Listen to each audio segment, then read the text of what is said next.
Pemirsa, Majelis Hakim Pengadilan Negeri Lubuk Pakam menjatuhkan vonis hukuman 10 tahun penjara terhadap terdakwa mantan manajer Kimia Farma Diagnostika. Sedangkan 4 orang terdakwa lainnya dijatuhi hukuman bervariasi.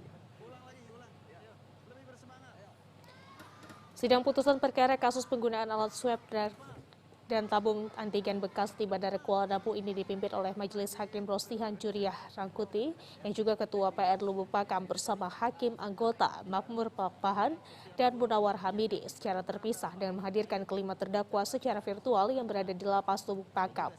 Majelis Hakim menyatakan para terdakwa bersalah melanggar pasal 196 UU Republik Indonesia nomor 36 tahun 2009 tentang kesehatan (CU), pasal 55 ayat 1 ke 2 KUHP, pasal 65 ayat 1 KUHP.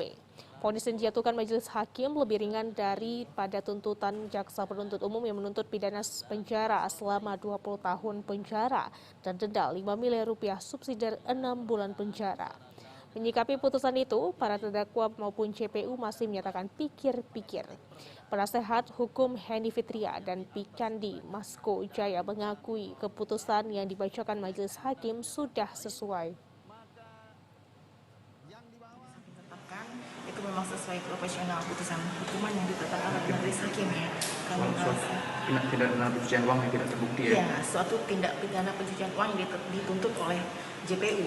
Ternyata itu diputuskan oleh hakim tidak terbukti tindak pidana pencucian uangnya. Jadi kami merasa puas dengan putusan hakim yang sudah dibacakan tadi.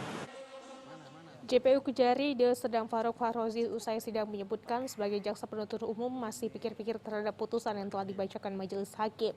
Karena dalam redaksi pertimbangan yang dibacakan, itu ada dakwaan TPPU-nya dan tidak terbukti. Jadi JPU menyatakan pikir-pikir dalam waktu 7 hari ke depan. Putusan majelis, sikap kami selaku jaksa penuntut umum akan melakukan upaya pikir-pikir terhadap pertimbangan-pertimbangan yang telah dibacakan majelis terhadap redaksi ada dakwaan yang memang TPPU-nya tidak terbukti. Sebelumnya, jaksa penuntut umum mendakwa mantan manajer Kimia Farma Diagnostika Sumatera 1, 3 pasal berlapis. Pasal dakwaan tersebut meliputi UU RI nomor 36 tahun 2009 tentang kesehatan, subsidiar UU RI nomor 8 tahun 1999 tentang perlindungan konsumen, dan UU RI nomor 8 tahun 2010 tentang pencegahan dan pemberantasan tindak pidana pencucian uang.